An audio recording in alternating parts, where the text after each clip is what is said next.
Informe RCR presenta Titulares de la Mañana con Pedro García Otero. OPEP, caída de la producción de petróleo en Venezuela se acelera. El informe mensual del grupo revela un fuerte agravamiento de la crisis que atraviesa la industria del país desde 2015. Venezuela ha pasado de ser tercer productor de la OPEP a ocupar el 10º puesto. El sostenido declive de la producción de petróleo de Venezuela se aceleró en marzo con un desplome de 28,3% respecto al nivel de febrero hasta quedar en 732,000 barriles diarios, según las estimaciones publicadas este miércoles 10 de abril por la Organización de Países Exportadores de Petróleo OPEP. Las cifras calculadas con base en fuentes secundarias, es decir, estimaciones de diversos institutos independientes, y presentadas en el informe mensual de la OPEP sobre la evolución del mercado mundial de crudo, revelan un fuerte agravamiento de la crisis que atraviesa la industria del país latinoamericano desde 2015.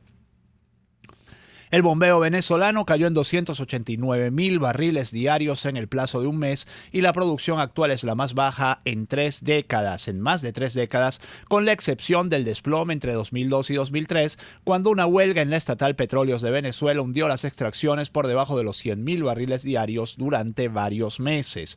En el seno de la OPEP, Venezuela ha pasado así de ser el tercer productor cuando bombeaba más de 3 millones de barriles diarios a ocupar el 10º puesto, por delante solo de Ecuador, Congo, Gabón y Guinea. Respecto al nivel medio de extracciones del año 2017, 1,9 millones de barriles al día, el retroceso actual supera ya el 60%. Los problemas en la petrolera estatal, incluidas múltiples investigaciones por corrupción y el impago selectivo a algunos proveedores, llevan meses lastrando la ya gravísima crisis financiera y económica del país, que cuenta con las mayores reservas probadas de crudo del planeta. PDVSA además está bajo recientes sanciones de Estados Unidos. Esto es una nota de la Deutsche Welle. Y yo agrego, sanciones de Estados Unidos que aún no han comenzado a ejecutarse, que comienzan a ejecutarse con toda su fuerza a partir del 29 de abril de este año. Es el resultado, 732,000 barriles diarios de un marzo catastrófico para la economía venezolana, maquillado por una caída de la inflación. La inflación en Venezuela cayó a 18% durante el mes de marzo. La inflación del mes de marzo fue 18% según la Asamblea Nacional, pero la inflación anual es de 1,6 millones %. Esto es una nota de Reuters. La inflación de Venezuela continuó desacelerándose en marzo cuando se ubicó en 18,1%, pero se mantuvo en 1,6 millones % interanual, dijo el miércoles la Asamblea Nacional controlada por la oposición.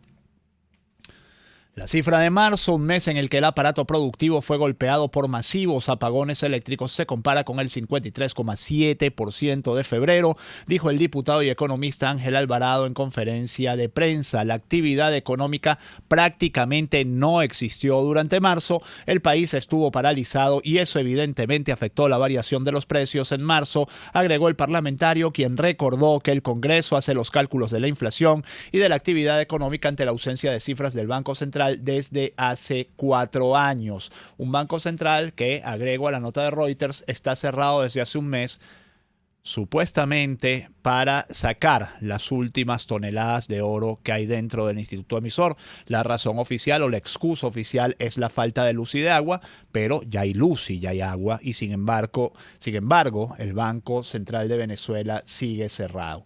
Y voy a hacer 2 titulares más antes de hablar de un breaking news que tengo aquí, un titular más antes de un breaking news que tengo aquí. Venezuela, ya va que lo cerré, ay qué torpe. Ya va. Venezuela sin acceso al FMI hasta que sus miembros decidan qué gobierno reconocen. Esto es información del Universal. Un portavoz del Fondo Monetario Internacional señaló que los Estados miembros no han llegado a una posición común. Venezuela no puede acceder a ningún programa del Fondo Monetario Internacional o retirar sus reservas dentro de esta institución hasta que sus Estados miembros aclaren qué gobierno reconocen en Caracas, dijo el miércoles un portavoz del organismo. Cualquier compromiso del FMI con Venezuela, incluida la respuesta a posibles solicitudes de transacciones financieras, se basa en el tema de la aclaración del reconocimiento del gobierno, dijo a la AFP el vocero del FMI, señalando que en este punto los Estados miembros no han llegado a una posición común. Otro titular que tiene que ver con el FMI y Venezuela, dice el FMI que el desempleo en Venezuela se acerca al sufrido luego de la guerra en Bosnia. Según el Fondo Monetario Internacional, la tasa de desempleo de Venezuela se está elevando a niveles nunca vistos en el mundo desde que la guerra de Bosnia llegó a su fin hace más de 2 décadas, reseñó Bloomberg. El desempleo alcanzará 44,3% en 2019, 44,3% en 2019, y golpeará a casi la mitad de la fuerza laboral de Venezuela en 2020, dijo el FMI en su panorama de la economía mundial publicado el martes. La falta de empleo en Bosnia y Herzegovina fue de 50% en 1996, inmediatamente después de su guerra interna de 3 años y medio, según la base de datos del multilateral. La depresión venezolana se encuentra entre las catástrofes económicas más profundas que haya sufrido una nación fuera de guerra. La depresión venezolana se encuentra entre las catástrofes económicas más profundas que haya sufrido una nación fuera de guerra. El responsable de esta catástrofe pretende quedarse en el poder a cualquier costo. Inciso de Pedro García Otero. Como si 44% de desempleo no fuera un costo suficiente. Solo este año, la producción de la nación andina se reducirá en 1/4, es decir, en 25%, la mayor cantidad a nivel mundial desde el inicio de la guerra civil libia en 2014, según el FMI. La contracción se ha vuelto tan grande que está generando un arrastre considerable en el crecimiento, no solo en América Latina, sino también en los mercados emergentes en general. Es la catástrofe del madurismo que ya se traduce en cifras muy evidentes, muy contundentes. Más allá de las imágenes, más allá de lo que vemos todos los días, más allá de la emergencia humanitaria, están las cifras. Muestran lo que ha sido la gestión de Nicolás Maduro al frente del país. Una gestión que pasará a la historia no solo como uno de los grandes desastres de Venezuela o el más grande desastre de Venezuela probablemente desde la Guerra Federal de 1860 y pico, sino como uno de los mayores desastres económicos de la historia de la humanidad en general. El principal titular del Universal justamente nos trae las cifras de la OPEP. Dice OPEP, la producción de crudo de Venezuela cayó a 732,000 barriles diarios. Y un titular abajo dice, FMI suspende entrega de $400 millones a Venezuela. Es un ángulo que no había leído, pero es un ángulo interesante.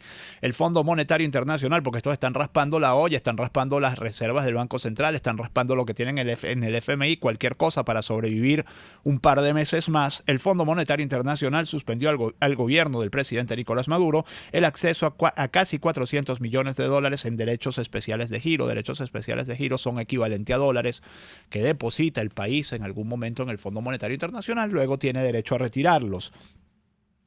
El portavoz del organismo multilateral, Rafael Anspach, dijo que no podía comentar sobre el estado de los activos que representan una de las últimas fuentes de efectivo restantes del Ejecutivo Nacional, nos dice el Universal.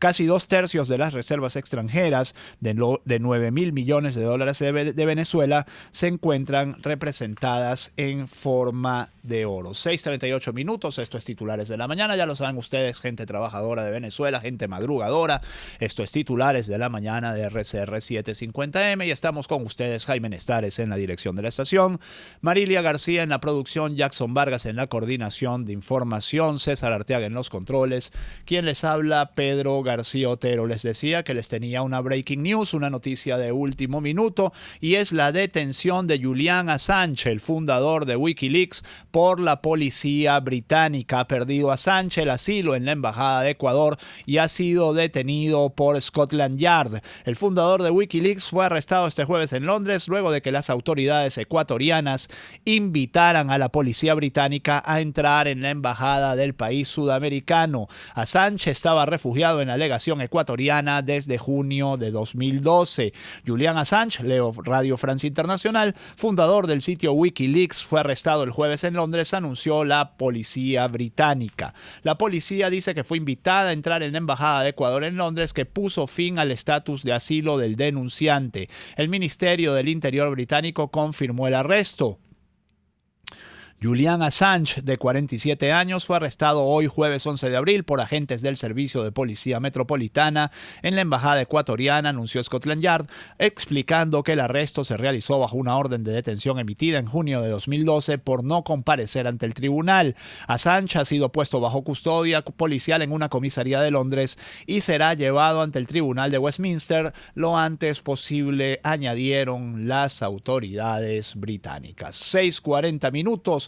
Leemos información sobre todo lo ocurrido ayer en el tema ONU y el tema Venezuela. En una reunión del Consejo de Seguridad de la ONU relativa al tema venezolano, ONU debatió caso Venezuela, es el principal titular del periodiquito. El organismo solicitó apoyo a la comunidad internacional para responder ante la situación actual del país. El vicepresidente de Estados Unidos, Mike Pence, pidió a las Naciones Unidas que reconozcan al opositor Juan Guaidó como presidente legítimo de Venezuela y afirmó que Nicolás Maduro debe irse. Por su parte, el representante del gobierno ante la organización, Samuel Moncada, desestimó la intervención de Estados Unidos, denunció que el país pide un bloqueo y rechazó la ayuda humanitaria. Qué raro, una ayuda humanitaria que dentro de unos pocos minutos vamos a ver cómo su jefe, Nicolás Maduro, acepta.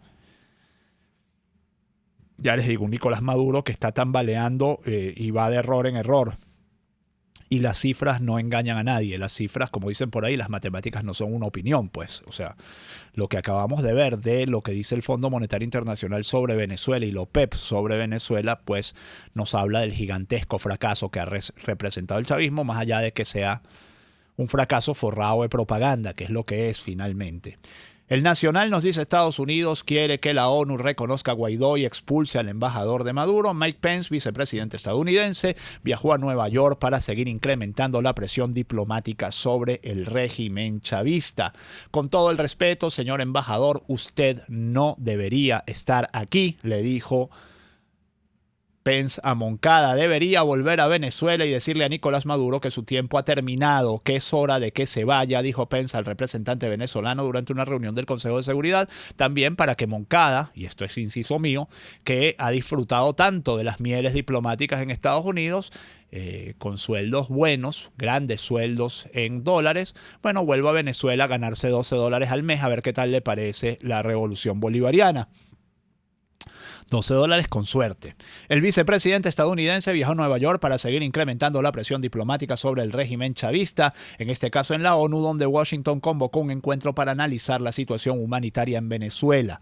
Ha llegado el momento de que Naciones Unidas reconozca al presidente interino Juan Guaidó como el presidente legítimo de Venezuela, defendió Pence, cuyo país fue el primero en dar este paso. Mientras tanto, Telesur nos dice que Nicolás Maduro le respondió a Mike Pence y dijo: el pueblo de Venezuela seguirá derrotando los golpes de Estado continuos.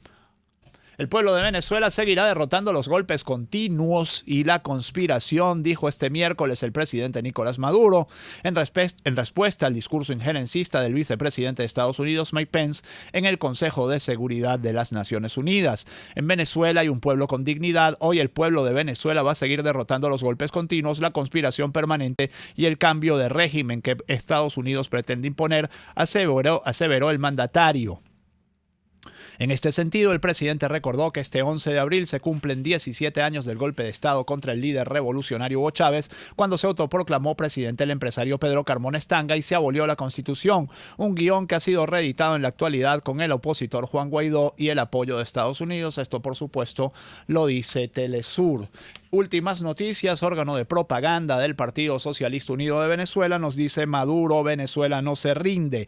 El presidente Nicolás Maduro anunció una jornada productiva para incentivar la actividad agrícola nacional durante el ciclo norte-verano 2018-2019. Y ayer, por cierto, el chiste era que los tipos, el gobierno, estaba iniciando el ciclo de cosecha de semillas de arroz. O sea, no es que estaban cosechando arroz, estaban cosechando la semilla para luego cosechar el arroz. Si es que algún día ese arroz llega a nuestras despensas, yo no le arriendo la ganancia a ese arroz. Venezuela fue un país que exportó arroz. Incluso China llegó a comprar arroz en Venezuela. Y hoy en día nos tenemos que traer el arroz de México para la caja CLAP. Bueno, eso traducido a cifras es lo que nos dice el FMI, que es el desastre del madurismo en Venezuela.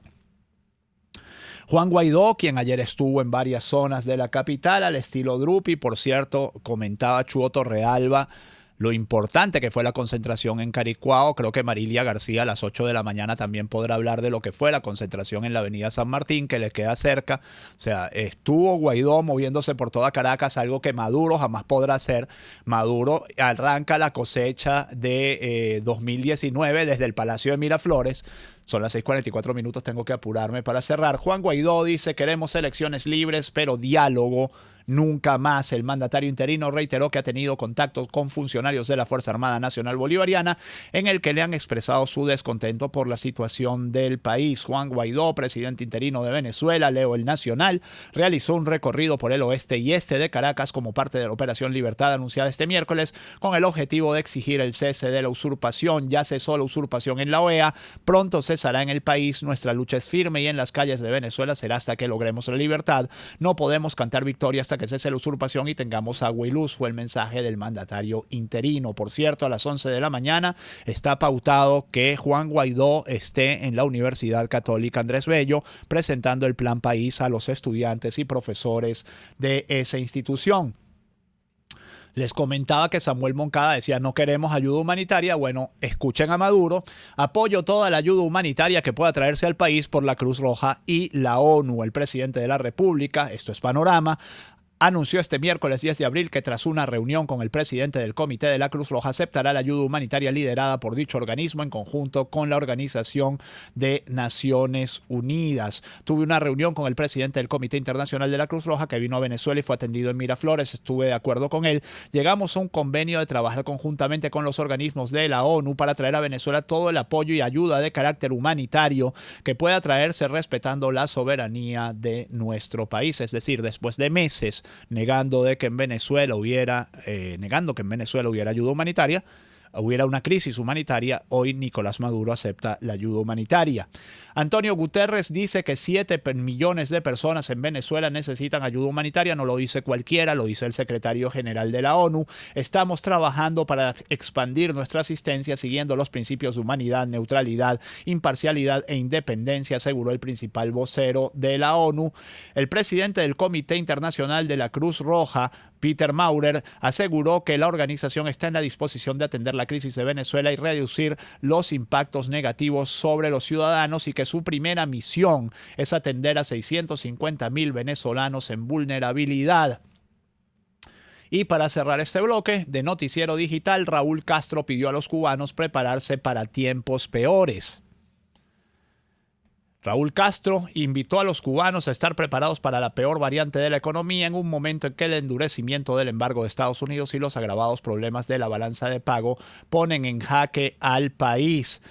Tiene también, por cierto, nombra Raúl Castro los problemas que vive Venezuela, es decir, no van a poder seguir chupándose a Venezuela y por lo tanto para Cuba vienen problemas económicos. 6:47 minutos, no saben la pena que me da. Me da pena por el pueblo cubano, pues, pero no por estos tipos que llevan 60 años desangrando ese pobre país. 6:47 minutos, vamos a la pausa, enseguida más titulares.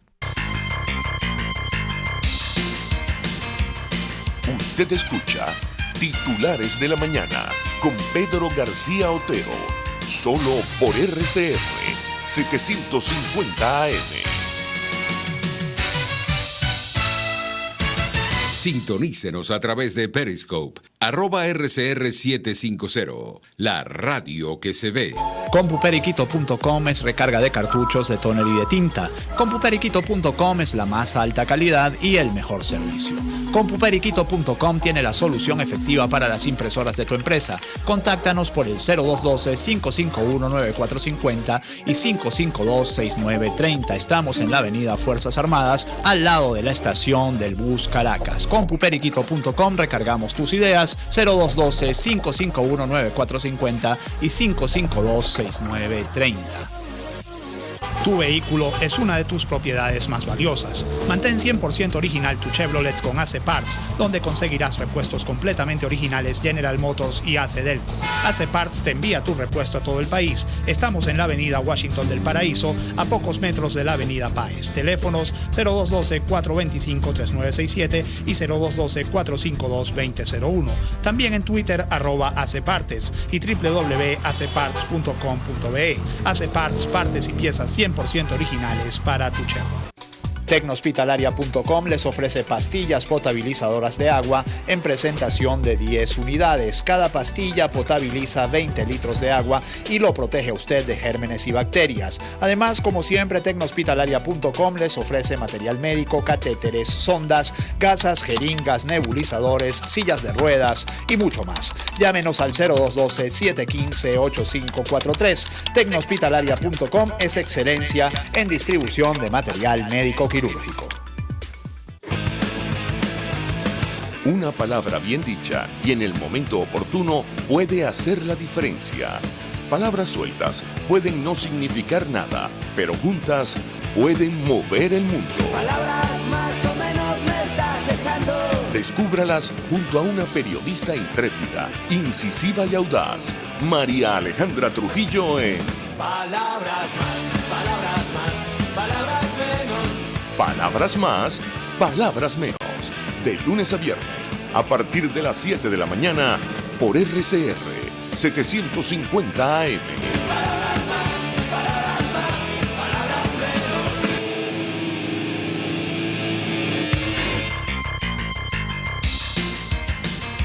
menos. Estás escuchando Titulares de la Mañana con Pedro García Otero, solo por RCR 750 AM. Son las 6:50 de la mañana. Mucha información que compartir con ustedes en estos 5 minutos que quedan de programa. Las palmas no se venden ni en dólares ni en bolívares, dice 2001. Los palmeros de Chacao desmintieron la supuesta comercialización de las ramas del rito de Semana Santa. Aseguraron que como cada año desde hace 3 décadas entregarán el tradicional insumo a la iglesia totalmente gratis. Denuncian que fueron víctimas de una información malintencionada para dañar su imagen. El impulso.com nos dice que los apagones colapsan el suministro de agua potable en Lara. Esto lo dice el Impulso tras los 7 apagones que se han registrado en Venezuela producto de la falta de mantenimiento, desprofesionalización, centralización, burocratización y la pésima asesoría extranjera en el direccionamiento de las inversiones del sistema eléctrico. La escasez de agua se ha agudizado en el estado Lara, dice esta nota, que no ahorra en adjetivos. Mientras tanto, si ustedes revisan el numeral sin luz en este momento, la etiqueta sin luz en internet, dice Elvis: sin luz Maracaibo, subestación Saladillo, sin luz ya 24 horas. Dice Pitágoras Cáceres, apela al compañero presidente Nicolás Maduro: en mi sector llevamos 30 horas sin luz. 11 de abril, corpoelec.info. Lo que pasa es que no dice dónde. Así de astuto es. Bueno, si no fuera chavista, pues. Qué vida la que vivimos en Maracaibo, dice Mónica Guevara. Derechos fundamentales negados, no hay piedad, humillación total en un calor extremo, sin luz. Dice, no está funcionando la línea que va a Caricuao. Parece que la línea 2 del metro está dañada. Bueno, déjenme chequear ahorita. 41 horas en Táchira, Llano de Jorge, sin luz, dice Michael Carreño. Sin luz, nuevamente sin electricidad en Maracaibo, 6:15 AM. Y justamente esta es una nota de Caraota Digital. Zulianos ya no cuentan, ya ni cuentan cuántas horas llevan sin servicio eléctrico. Nuevamente los ciudadanos pasaron la noche sin servicio eléctrico, no por el racionamiento, sino por el nuevo megapagón que dejó sin servicio eléctrico las zonas donde había una pausa en la suspensión de la administración de carga y gozaban del fluido. Una falla en el servicio de ABA, nos dice el Nacional, deja sin internet a varios estados del país. Esto fue anoche. La compañía indicó que la interrupción del servicio fue debido a un corte de fibra óptica. Fran Monroy, periodista especializado en informática, comparó la falla en el servicio con los apagones nacionales registrados durante el último mes. Everly Seth González, la periodista, cuenta un presunto crimen pasional después de un tiroteo entre agentes, o antes de un tiroteo entre agentes de la PNB en Naguanagua, estado Carabobo. Fue allá en las adyacencias de los terrenos de la Universidad de Carabobo el cuerpo de una funcionaria de la PNB cuya identidad aún no se ha hecho pública y habría muerto en un crimen pasional. Posteriormente, 2 altos funcionarios de la PNB en Carabobo se cayeron a tiros en plena formación como consecuencia de este asesinato pasional. Un triángulo amoroso en toda regla y con todas las consecuencias terribles que generó. La justicia peruana ordena la detención del expresidente Kuczynski por el caso de Brecht. Ya son 3 expresidentes los que están cuestionados en Perú por el caso de Brecht. Por cierto, en Venezuela no se cuestiona a nadie porque Tarek William Saab no se ocupa de esas cosas. Cuando Luis Ortega Díaz quiso ocuparse, la destituyeron. Y para cerrar, dimitió Omar el-Bashir, presidente de Sudán, tras 30 años en el poder.